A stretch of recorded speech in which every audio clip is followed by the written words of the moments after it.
SKYSPEED is back for a huge 2023. Formula One is back on Sky. Supercars is about to unleash Generation 3. IndyCars is ready to rock and roll. Superbikes have the Titanic Trio. Plus there's so much more. So let's go.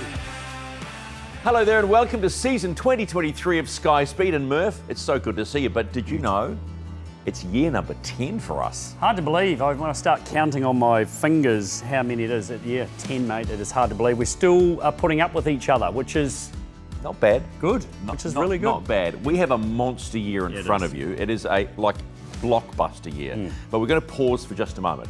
There are people around the country doing it tougher than us. You're in the one area that has been literally devastated, the Hawke's Bay. Can you just quickly give us an idea of how bad it is? Yeah, real bad, but let's just reflect on the fact that Auckland's been through it as well. Massive devastation. Northland, Bay of Plenty, Gisborne, Wairoa, the Manawatu even through the Waikato Taupo and stuff as well. I mean, I drove through this week and there is just carnage everywhere. Hawke's Bay last week though was unbelievable.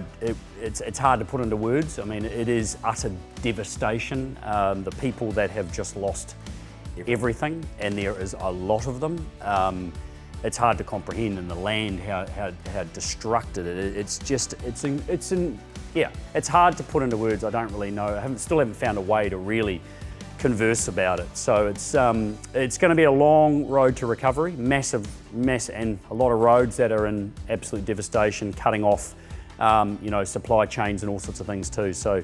It's going to be a challenge, but let's hope that we build through it and become stronger and better. Yeah, and our thoughts to those that have been affected in more ways than we can imagine, but also to our first responders and all those people that go out there and literally put their lives on the line. And they were. To help fellow Kiwis. So our thoughts are with you from all the team here at SKYSPEED.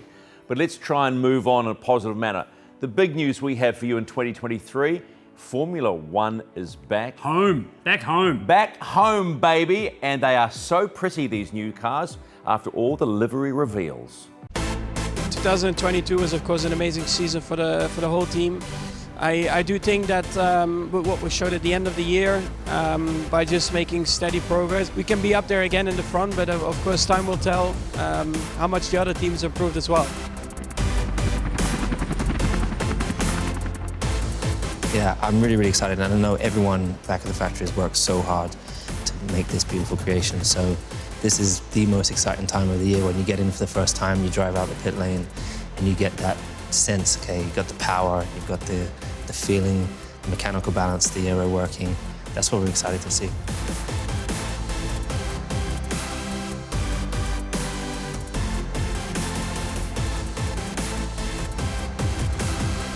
Last year was a good step forward. We need to do just the same this year and hopefully get the championship. That is the target for all the team, and it is the target for me too.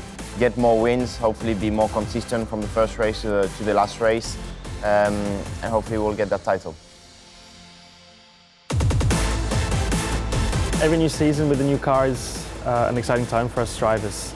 A time when you don't really know how it's going to act and perform. Yeah, we have a good plan in place for us as a team and how to move forward from where we are now and through the season, so I look forward to that.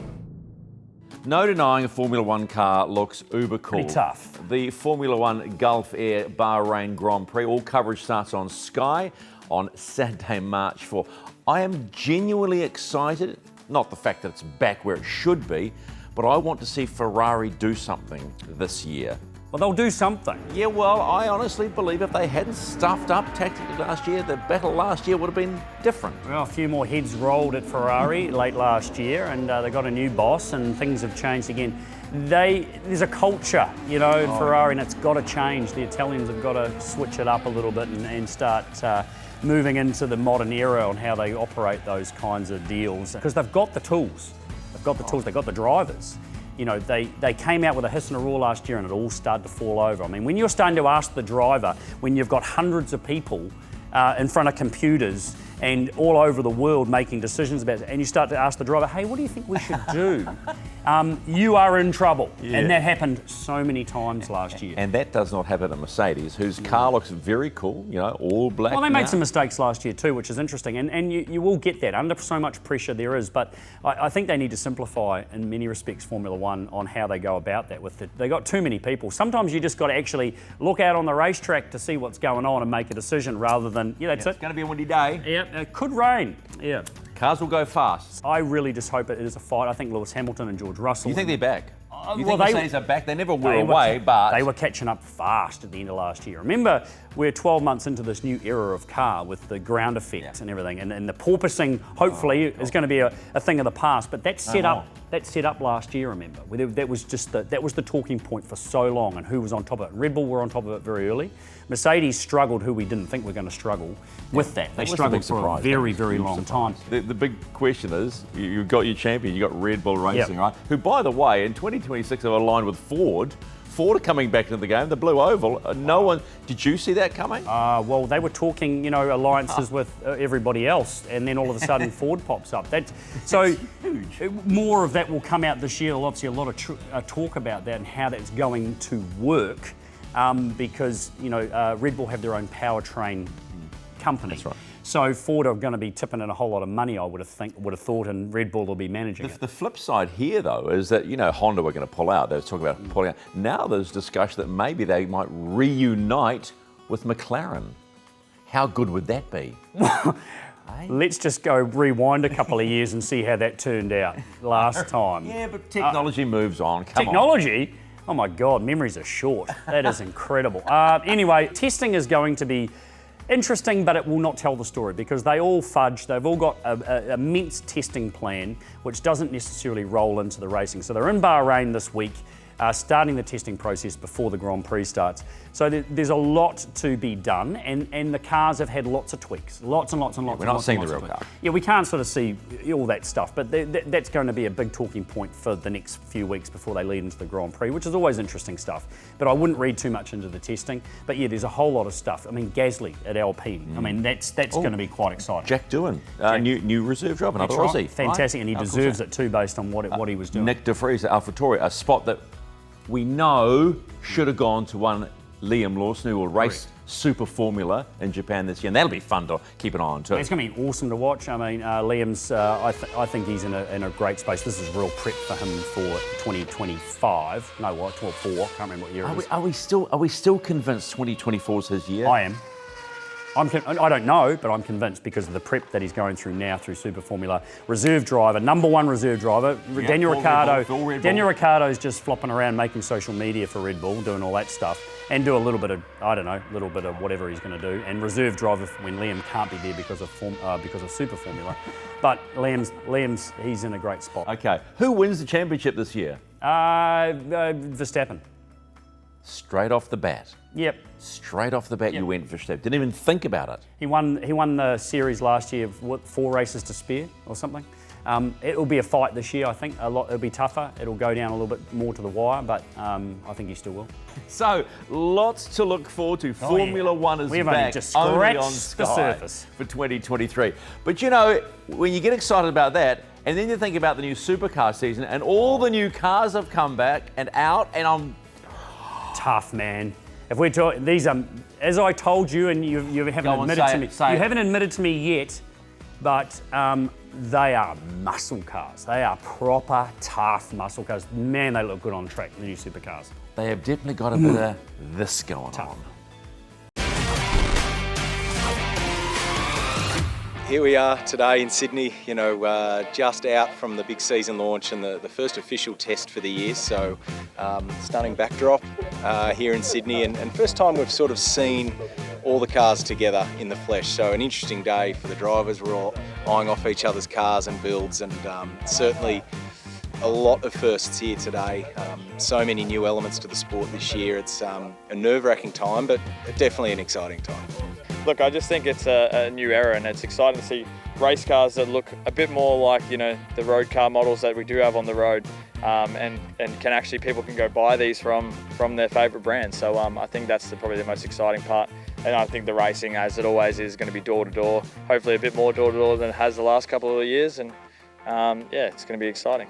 I know, it's a cool moment. I think at the moment everyone kind of is chatting, you know, what's your car like? But timesheets don't lie, and we'll find out if we've got a good car come Wednesday night, and that gives you confidence or a lot of work to do leading into round one. It's been a lot of work on it, and like huge thanks to my team and all the guys there.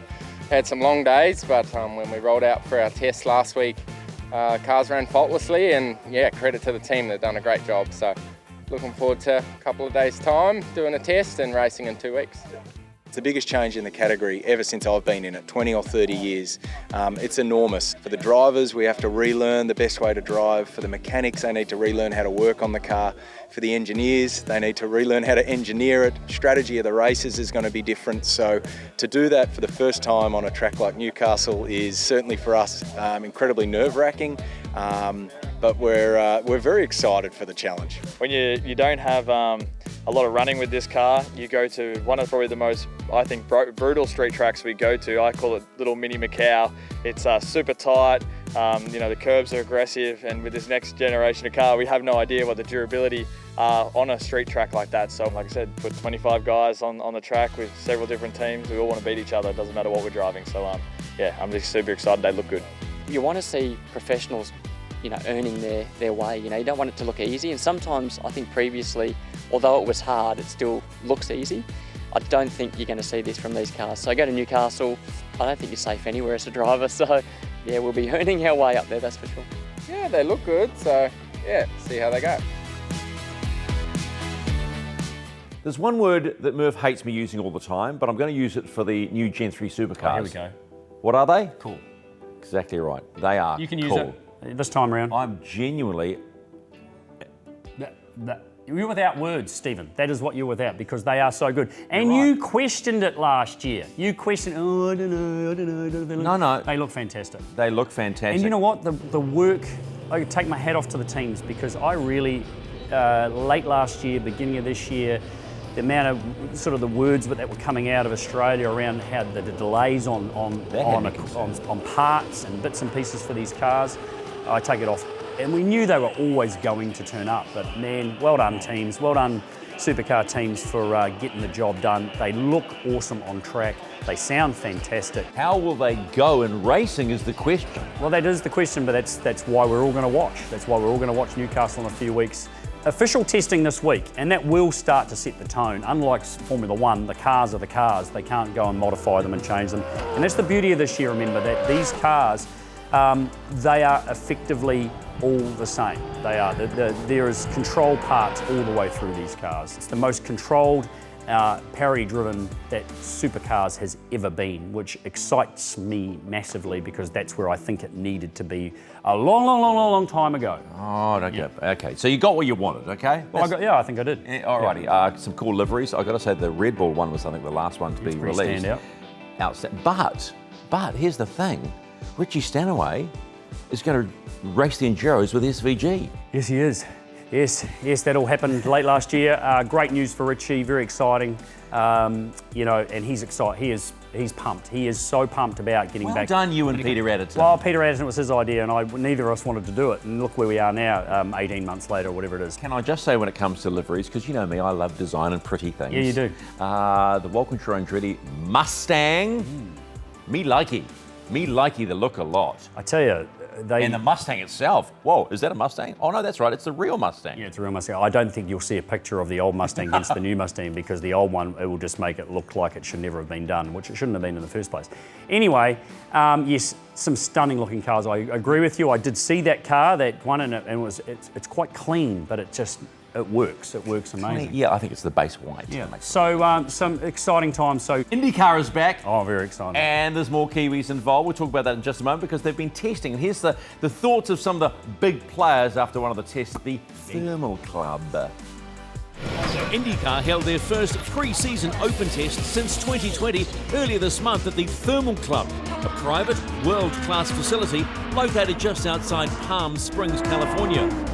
Marcus Ericsson topped the timesheet, but it was a chance for all the drivers to shake out the cobwebs after a long off-season. Oh, it's great to be in the car. It's like having like 5 months out of it. It's pretty brutal, but trying to just go through the process of a race weekend, try to get the most out of the car and see where we stack up.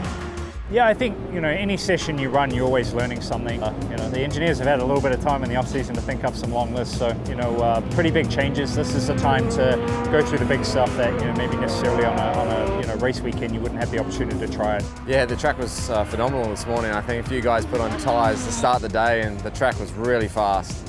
So it'd be very hard to replicate those times, but I think towards the end of the day when everyone was putting tyres on at the same time, the track was, probably about half a second quicker than it was yesterday. So the rubber's getting laid down. The more Firestone rubber on the track, the better for us. And it's just getting darker and darker and darker out there. So you can really commit. But a lot of fun. Very hard on the old neck, but a lot of fun. The season gets underway next week with the Firestone Grand Prix of St Petersburg live on Sky Sport. So IndyCar is not too far away. St Petersburg is first up. Remember who won that last year? I do. It was his first win in the championship. Scott McLaughlin came out fighting, and then put it on pole. Put it on pole and won the race, man. That's all I care about. Yeah, right. Okay, but the exciting thing is... Kiwis are taking over. Kiwis are taking over. Marcus Armstrong, and the recent testing that they have done, top rookie and 4th overall on the timesheets. It was great to see him back in New Zealand over the summer, and he is so relaxed. He is in a great place. He is so excited about going to He's figured out what you need to be like at IndyCar, right? That whole American way. He's got a personality. He's got a great personality. He's doing some great stuff already on socials and bits and pieces. He's going to fit in there beautifully, and he looks relaxed. He is so relaxed. He's glad to be out of Europe, and he is going in the right direction. IndyCar is his thing. He is going to be good, man. I can't wait to see the season start and watch him thrive in IndyCar. And then on top of that, another Kiwi was testing last week in Sebring. Nick Cassidy. Our own Nick Cassidy. Now, that's where he needs to be as well. And let's just sort of look into the future a little bit there, Stephen. Alex Palau, gone in 2024 from Ganassi. To McLaren. And yes, Nick Cassidy testing for Ganassi. Is there too many Kiwis? Not enough Kiwis. No, That's all we're taking over. It used to be back in the day. It was Brazilians, South Americans, and all these other people from other countries taking, basically running IndyCar effectively. Hardly any American drivers. Now it's the Kiwis are coming. 150 laps he turned for Chip Ganassi Racing. That is a lot of laps. That's a lot. Pretty tough track too to be testing on. Sebring's bumpy as all hell. Let's just remind you, Nick Cassidy, of course, is in Formula E at the moment. They were at Hyderabad for the first time. He podiumed as well, but Mitch Evans, who was on pole by the way, had a shock, got taken out by his own teammate, sitting 12th in the championship, and Pascal Wehrlein is up there at the moment, and a Porsche by the way. Mitch has got a knack of coming back at the end of these there are 16 races. So there's a long way to go, but it was just so good to see Nick Cassidy on a podium. I think he put on his Instagram feed, I've got to learn how to celebrate better. He said his jump was all wrong. It was a bit, naff. Well, if you're going to keep winning and being on the podium, that kind of thing, you are going to have to learn how to do that better. Yep, winner, hopefully chicken dinner. IndyCar next year too. Anyway. You're teasing us, aren't you? I don't know. I'm hopeful. I'm hopeful. You're teasing us. All right. By the way, FE is on this weekend and it's in Cape Town. Radio check. 1, 2, 3. Loud and clear. Going in 30 seconds. Formula E goes green in Cape Town.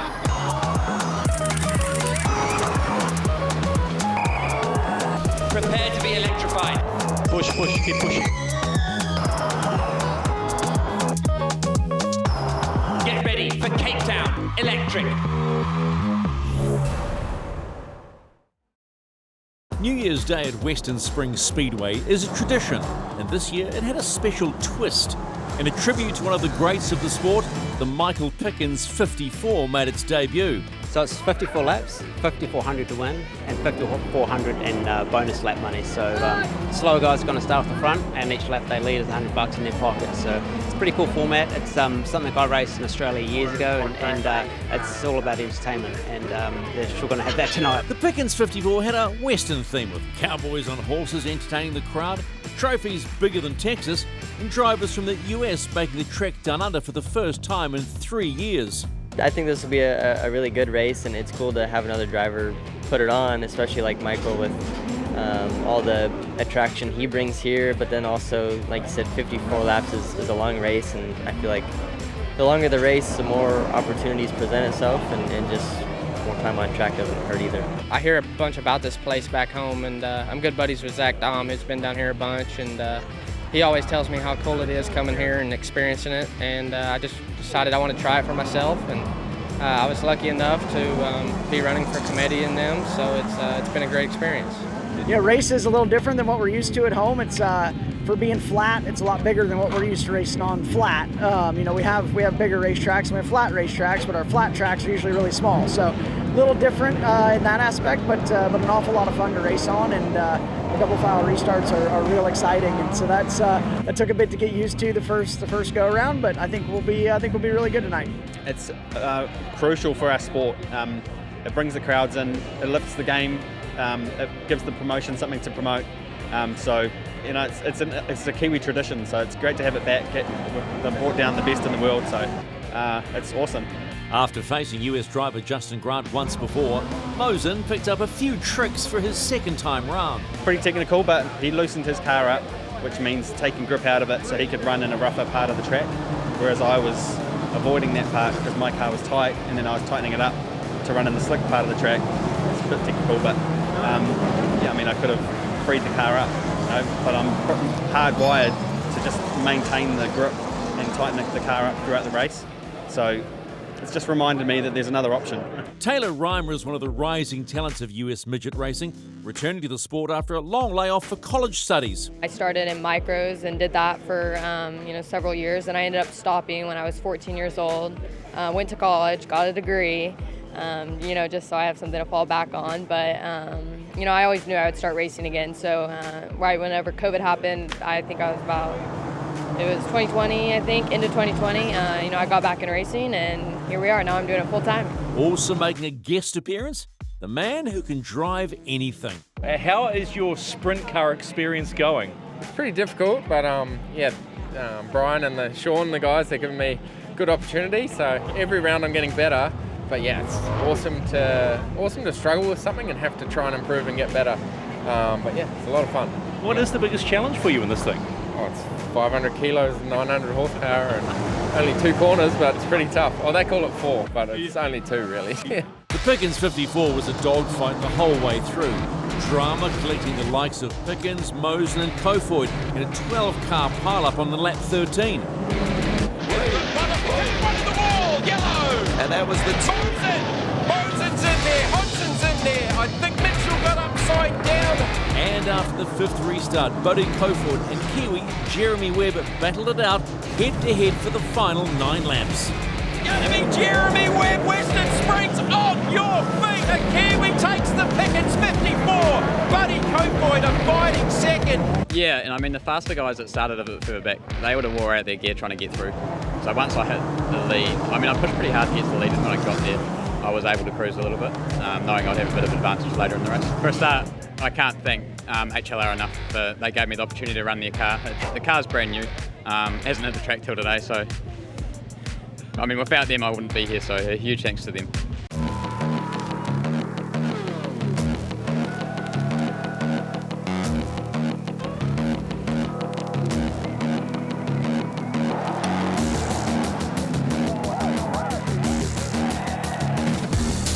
I think it's the start of the golden era again.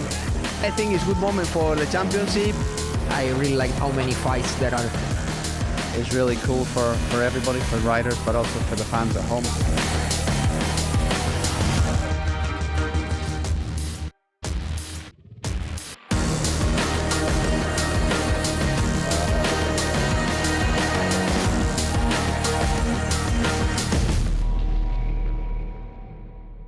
Going to be a massive season in World Superbikes. Now, they're talking about the golden era and the Titanic trio. Wow. Ratzaglioglu, Jonathan Ray, Bautista. Yeah. Got it all in one. How You about did. that? How about that? I'm glad you said Ratzaglioglu. Oh, you got it. Yeah. Anyway, those three, obviously last year the battle, they won all the races between them. It was phenomenal. It was a great year. I remember there's a few new stars coming in there, fresh out of MotoGP. Remy Gardner. That's I'm really looking forward to see how he transitions, because he's got that sort of wild I think Superbike's going to suit him better. You watch him on a Moto2 bike, And he just looked like he had that style that's going to suit for me, suit Superbikes, not so much MotoGP. Bradley Ray out of British Superbikes. Yeah, well, that's cool. Tom Sykes is back. I mean, Tom Sykes, where did it? Oh my God. Yeah, I mean, it is another Anyway. bumper season to look forward to on a bumper program of Sky Speed and on Sky for 2023. Yeah. But we got to leave you with the smoke show. You know what the smoke show is? Yeah, I do. Run to a Valvoline D1NZ at Mount Smart Stadium. Fanger Dan made it 2 in a row, and a young kid called Cody Pullenburry made it 2 in a row in Pro Sport. It was mega. The glorious smell of burning rubber at Mount Smart. Okay, each to their own. Each to their own. Where are the cars? Oh, where are they? We'll leave you with the smoke show, and we'll see.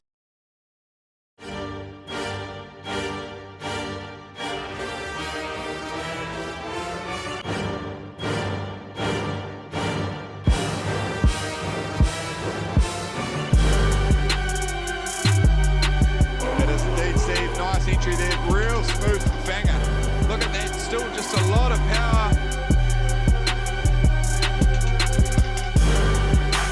Please welcome your round champion and defending champion of D1NZ,